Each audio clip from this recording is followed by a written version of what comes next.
Well, the energy markets have been extremely volatile lately. For we had been in a period of number of years where ever declining prices, but certainly no market can continue to go lower and lower.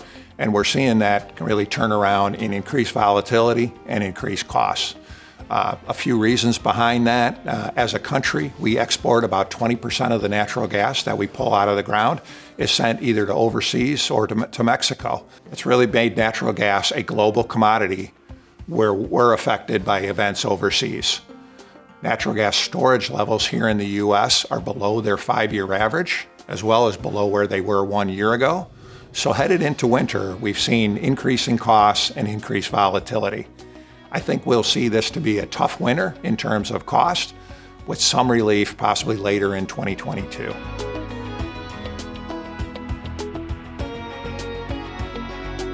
The lowest cost kilowatt hour is the one you don't use. So by reducing your usage, reducing your demand, you can take more control of your future energy expend, despite the fact that prices are high now.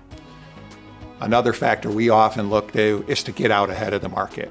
Generally, we recommend that our customers at least test the waters of the market 12 to as much as 24 months before their existing contract ends. This is important because although we don't know if prices will be higher or lower in the future, what we do know is volatility increases as the start date gets closer. This is due primarily to the impact of weather.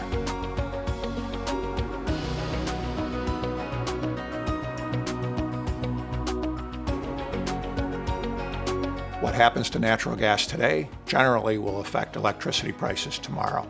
What we're seeing from a financial and credit perspective is investors are simply not willing to invest in anything related to fossil fuels or moving away from anything related to fossil fuels.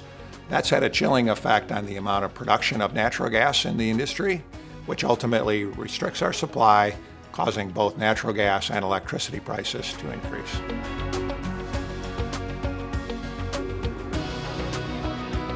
One of the trends we're really seeing in the industry is a move away from centralized utility-based generation to what's known as distributed generation, whether that be rooftop solar or a wind farm. Again, moving away from a single source to many, many sources, individual small power plants, if you will, and oftentimes at the customer site or what's known as behind the meter.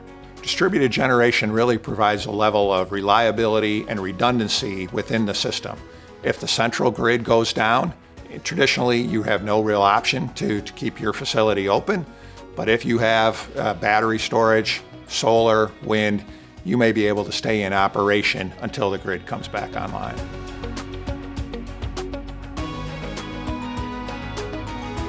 Certainly we know there's a lot of noise in the industry and it's hard to know who to trust. By being in the industry for nearly 25 years, by having the endorsements of not only our clients and the associations, we don't just look at one source of information, we draw from multiple sources to help us make well-informed recommendations and help our customers make well-informed energy buying decisions. High market prices make this an excellent time to take a look at sustainability and efficiency measures.